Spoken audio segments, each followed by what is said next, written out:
Mi hermano no sabía que la casa en donde él vivía era mía. Lárgate, solo eres un fracasado patético de 35 años, me gritó, y llamó a la policía para que me sacara, pero les mostré las escrituras, y su rostro palideció. Me llamo Fabián, tengo 35 años y, aunque no me gusta alardear, puedo decir que he construido una vida de la que me siento orgulloso. No siempre fue así. Crecí en un hogar humilde, con padres que hacían lo que podían para sacarnos adelante a mí y a mi hermano menor, Manuel. Ernesto y Julieta, mis padres, eran personas trabajadoras, pero siempre tuvieron una debilidad, Manuel. Desde pequeño, mi hermano fue el consentido, el que siempre recibía una palmada en la espalda aunque no lo mereciera. Yo, en cambio, era el mayor, el responsable, el que debía dar el ejemplo. Y lo hice, aunque no de la forma que ellos esperaban. Cuando era adolescente, no destacaba mucho. Era un chico promedio, callado, que prefería pasar desapercibido. Manuel, por otro lado, siempre estaba hablando de sus grandes planes. Voy a ser millonario, decía con una sonrisa confiada. Voy a tener una empresa, carros lujosos, todo. Mis padres lo miraban con ojos brillantes, como si cada palabra que salía de su boca fuera una profecía. Yo solo me encogía de hombros. No me importaba competir con él, porque siempre supe que las palabras no valen nada si no van acompañadas de acciones. A los 18 años, me fui de casa para estudiar en la universidad. No fue fácil. Trabajaba de noche en un restaurante para pagar mis gastos, mientras estudiaba administración de empresas durante el día. Manuel, en cambio, se quedó en casa. Decía que la universidad no era lo suyo, que él iba a aprender en la escuela de la vida. Mis padres lo apoyaban, diciendo que cada quien tiene su propio camino. Yo no decía nada, pero en el fondo me molestaba que nunca le exigieran nada.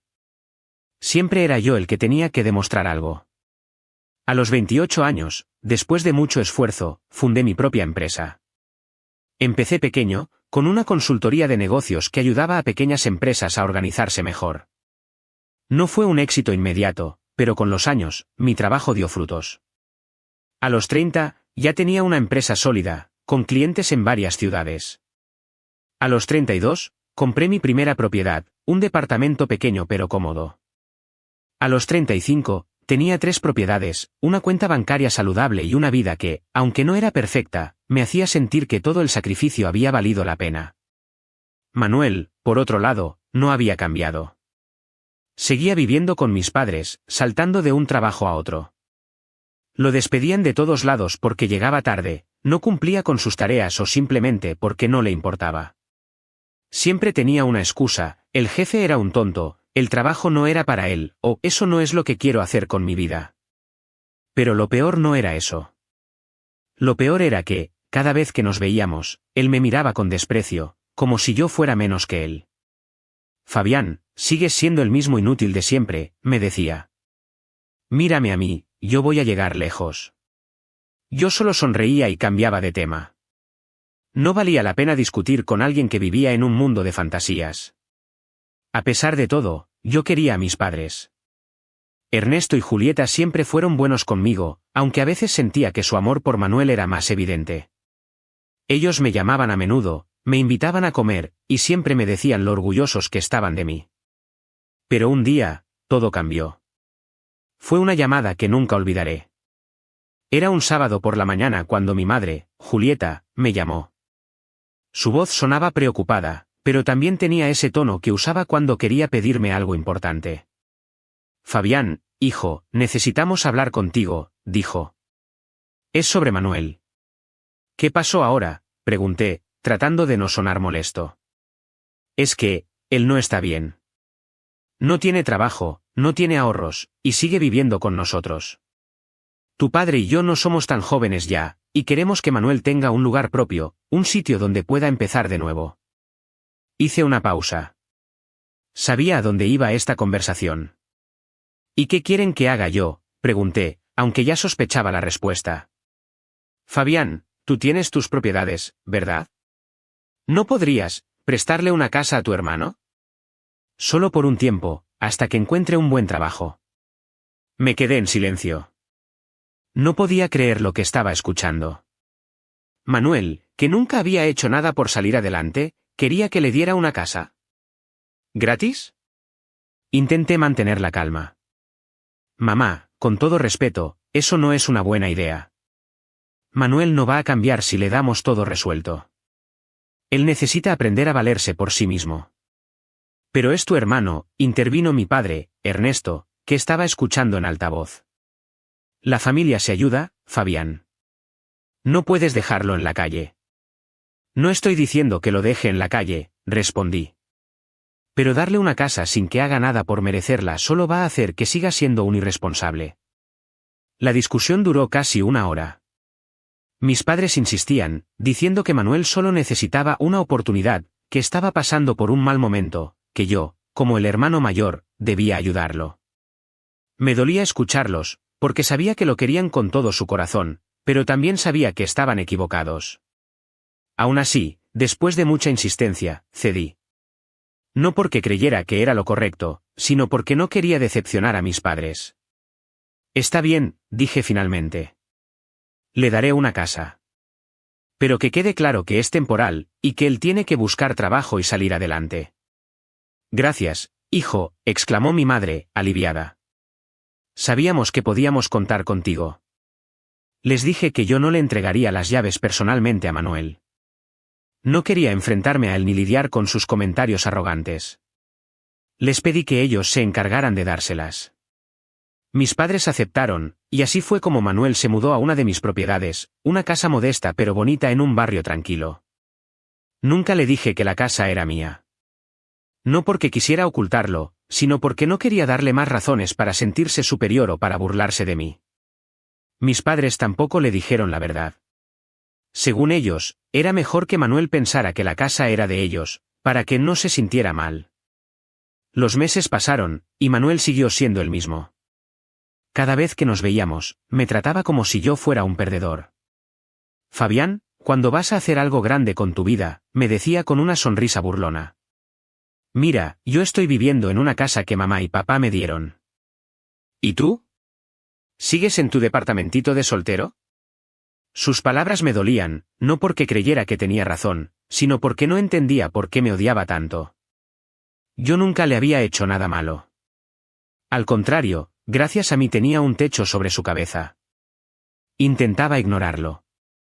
Me decía a mí mismo que no valía la pena enojarme, que algún día la vida le enseñaría una lección. Pero no podía evitar sentir una punzada de rabia cada vez que lo veía pavoneándose, como si fuera un rey, mientras yo pagaba los impuestos y el mantenimiento de la casa donde vivía.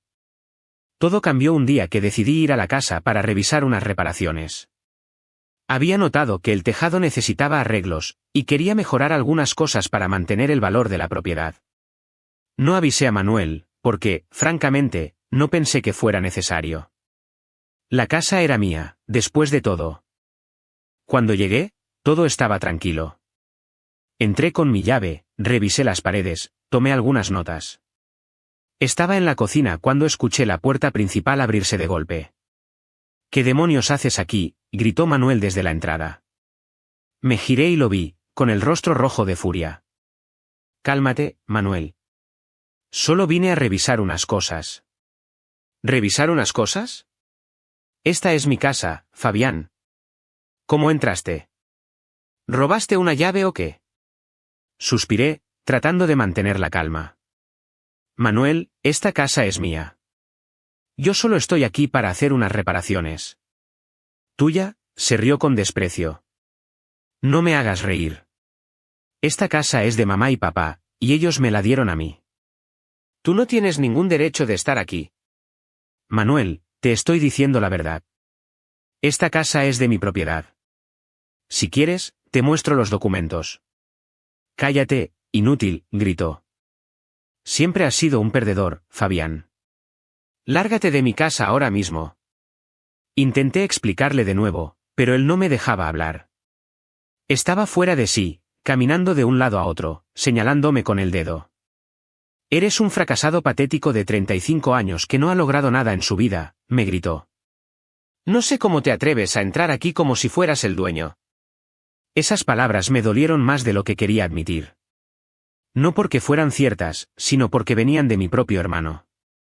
Intenté mantener la calma, pero mi paciencia se estaba agotando. Manuel, te lo digo por última vez. Esta casa es mía. Si no me crees, puedo probarlo. Fuera, gritó. Voy a llamar a la policía para que te saque de aquí como el invasor que eres. Me crucé de brazos y me reí. Adelante, llámalos. Vamos a ver quién tiene razón. Manuel me miró con odio, sacó su celular y marcó al 911. Mientras hablaba con la policía, yo fui a mi coche y saqué las escrituras de la casa, junto con otros documentos que probaban que yo era el dueño. No iba a dejar que esto se convirtiera en un circo, pero si Manuel quería jugar, yo estaba listo. 15 minutos después, llegó un patrullero. 2 oficiales bajaron y se acercaron a nosotros. Manuel, todavía furioso, empezó a hablar antes de que yo pudiera decir algo. Este tipo entró a mi casa sin permiso, dijo, señalándome. Es un invasor. Sáquenlo de aquí. Los oficiales me miraron. Uno de ellos, un hombre de unos 40 años con cara seria, me preguntó, ¿es eso cierto, señor? ¿Entró sin permiso? No, oficial, respondí con calma. Esta casa es de mi propiedad. Vine a revisar unas reparaciones. Aquí están las escrituras. Le entregué los documentos, que revisó con cuidado. Manuel se quedó quieto, pero seguía mirándome con desprecio. Eso es falso, dijo. Esa casa es de mis padres. Ellos me la dieron. El otro oficial, una mujer joven, se giró hacia él. ¿Tiene algún documento que lo pruebe, señor? Manuel se quedó en blanco. Bueno, no, pero, mis padres me lo dijeron. Esta es mi casa. El oficial que tenía las escrituras levantó la vista. Señor, estos documentos son claros. La casa está a nombre de Fabián Torres. ¿Tiene algo que demuestre que usted tiene derecho a estar aquí? El rostro de Manuel palideció. Sus ojos se abrieron como platos, y empezó a sudar. No, no puede ser, balbuceó. Esto es un error. Fabián no puede ser el dueño. Lo soy, dije, mirándolo a los ojos. Y gracias a mí has estado viviendo aquí gratis. Pero se acabó. Oficiales, por favor, sáquenlo de mi propiedad. Él es el invasor. Manuel se puso rojo de rabia. No. No puedes hacerme esto. Te vas a arrepentir, Fabián. Gritaba mientras los oficiales lo escoltaban hacia la salida. Yo solo me quedé ahí, viéndolo irse, con una mezcla de alivio y tristeza. Cuando cerró la puerta, sentí que por primera vez en mucho tiempo, había ganado. Me senté en el sofá y miré a mi alrededor. La casa estaba en buen estado, pero había pequeños detalles que delataban la presencia de Manuel, una botella de cerveza vacía en la mesa, un par de zapatos tirados en una esquina, un desorden que no debería estar en una propiedad que yo había trabajado tanto para comprar. Suspiré y me dije a mí mismo que había hecho lo correcto. Manuel necesitaba aprender, y yo no podía seguir siendo el que cargara con sus errores. No había pasado ni un día completo cuando mi teléfono empezó a sonar. Era mi madre, Julieta. Su número apareció en la pantalla, y supe de inmediato que esta no iba a ser una llamada agradable. Respiré hondo y contesté. ¿Fabián? ¿Qué hiciste?, dijo sin siquiera saludar. Su voz estaba temblorosa, una mezcla de enojo y desesperación. ¿De qué hablas, mamá?, respondí, aunque sabía perfectamente a qué se refería. Sacaste a tu hermano de la casa. La policía lo sacó como si fuera un delincuente. ¿Cómo pudiste hacerle eso a Manuel? Intenté mantener la calma, como siempre. Mamá, escúchame. Manuel me insultó, me llamó fracasado, dijo que yo no tenía derecho a estar en la casa. Pero esa casa es mía. Yo la compré con mi esfuerzo. Él no tiene ningún derecho a tratarme así, mucho menos a vivir gratis en una propiedad que no le pertenece. Es tu hermano, gritó. La familia se ayuda, Fabián. No puedes ser tan egoísta. ¿Qué va a hacer ahora? No tiene a dónde ir. Sentí una punzada en el pecho. No porque creyera que estaba equivocado, sino porque odiaba escuchar a mi madre tan alterada. Siempre había sido mi punto débil. Quería protegerla, hacerla feliz, pero esta vez no podía ceder. Mamá, yo le di esa casa porque tú y papá me lo pidieron. Lo hice por ustedes, no por él. Pero Manuel no respeta nada. Me gritó, me humilló, y llamó a la policía pensando que podía sacarme de mi propia casa. Y yo soy el malo por defenderme, punto. Eres un exagerado, intervino mi padre, Ernesto, que claramente estaba escuchando en altavoz. Manuel solo estaba molesto. Tú sabes cómo es. Podrías haber hablado con él, explicarle las cosas. Pero no, tuviste que humillarlo frente a la policía. ¿Explicarle? Dije, sintiendo que mi paciencia se agotaba. Le dije 1000 veces que la casa era mía, pero no quiso escuchar. ¿Qué querían que hiciera? Que me dejara insultar y echar de mi propia propiedad, punto. Es tu hermano menor, replicó mi padre. Tú eres el mayor, Fabián. Se supone que debes cuidarlo, no echarlo a la calle como si fuera un extraño. Esas palabras me dolieron más de lo que esperaba. No porque dudara de mi decisión, sino porque me di cuenta de algo que siempre había sospechado: para mis padres, Manuel siempre sería la prioridad. No importaba cuánto hubiera logrado yo, cuánto esfuerzo hubiera puesto en construir mi vida. En sus ojos, yo era el responsable de arreglar los desastres de mi hermano. Papá, mamá, dije, tratando de sonar firme pero tranquilo. Yo he ayudado a Manuel más de lo que él merece. Le di una casa para que viviera gratis, sin pedirle nada a cambio. Pero él no valora nada. Si quieren ayudarlo, está bien, pero no voy a seguir siendo su muleta. Que busque un trabajo, que se haga responsable de su vida. No le voy a devolver la casa. Hubo un silencio al otro lado de la línea. Luego, mi madre habló, con la voz rota. Fabián, si haces esto, no te vamos a considerar nuestro hijo. La familia se ayuda, y tú estás dando la espalda a tu hermano. Esas palabras fueron como un puñetazo en el estómago. Nunca imaginé que mis propios padres me dirían algo así. Por un momento, dudé. Pensé en ceder, en decirles que lo solucionaríamos, que Manuel podía volver a la casa. Pero entonces recordé su rostro, su risa burlona, sus insultos. Recordé todas las veces que me llamó fracasado, mientras vivía de mi esfuerzo. Y supe que no podía seguir permitiendo eso. Lo siento, mamá, dije finalmente. No voy a cambiar de opinión. Manuel necesita aprender, y ustedes también. Si quieren dejar de considerarme su hijo por esto, es su decisión. Pero yo no voy a seguir cargando con los errores de los demás. Colgué el teléfono antes de que pudieran responderme. Mi corazón latía con fuerza, y mis manos temblaban. Me sentía liberado, pero también roto. Había perdido algo ese día, no solo la relación con mi hermano, sino también una parte de la conexión con mis padres. Sin embargo, por primera vez en mucho tiempo, sentí que estaba defendiendo mi propio valor. Los días siguientes fueron un torbellino. Mis padres no volvieron a llamarme, y yo tampoco los busqué. Me concentré en mi trabajo, en mi empresa, en las cosas que me hacían sentir que valía la pena. Pero no podía evitar pensar en Manuel. ¿Dónde estaría? ¿Qué estaría haciendo? Una parte de mí, la parte que todavía lo veía como mi hermano pequeño, se preocupaba por él. Pero la otra parte, la que estaba harta de sus actitudes, me decía que esto era lo mejor para todos. Un mes después, me enteré que Manuel había conseguido un trabajo. No era gran cosa, un empleo en un almacén, cargando cajas, con un sueldo mínimo. Mis padres lo habían presionado para que buscara algo, diciéndole que no podía seguir siendo un mantenido. Me sorprendí porque por primera vez, parecía que Ernesto y Julieta estaban empezando a entender que Manuel necesitaba hacerse responsable. Aún así, no podía evitar sentir una mezcla de satisfacción y amargura. Satisfacción porque, al fin, mi hermano estaba enfrentando las consecuencias de sus acciones. Amargura porque mis padres seguían sin hablarme, como si yo fuera el villano de la historia. Decidí dejar que el tiempo pusiera las cosas en su lugar. Siempre había creído que el tiempo era el mejor juez. Pasaron 5 meses desde aquel día en la casa. Poco a poco, empecé a retomar el contacto con mis padres.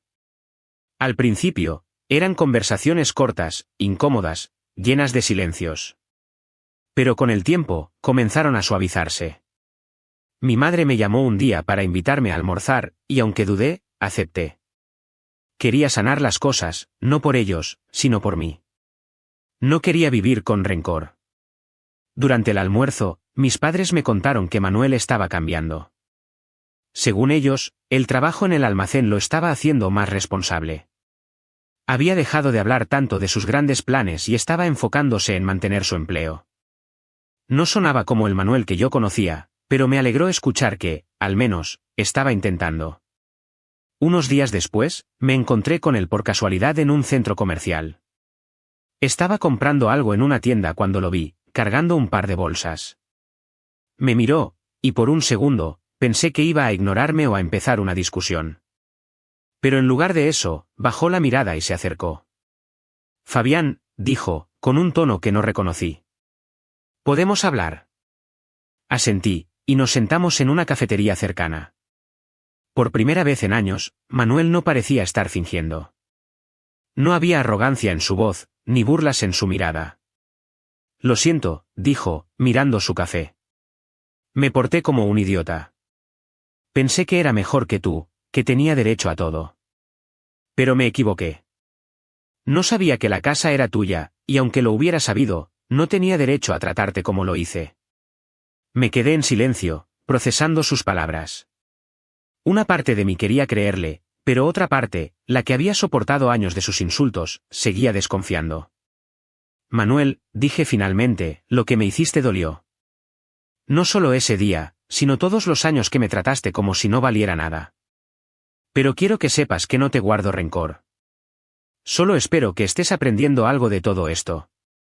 «Lo estoy intentando», respondió. «El trabajo no es gran cosa, pero es algo. Y, bueno, me di cuenta de que no puedo seguir viviendo como si todo me lo merezco». Asentí. No iba a darle una palmada en la espalda ni a decirle que todo estaba olvidado. Pero tampoco quería seguir cargando con esa rabia. «Me alegra que estés cambiando», dije. «Pero de ahora en adelante, tienes que ganarte las cosas. No voy a darte nada regalado, no porque no te quiera, sino porque necesitas aprender a valerte por ti mismo». Él asintió, y por primera vez, vi algo parecido a la humildad en su rostro.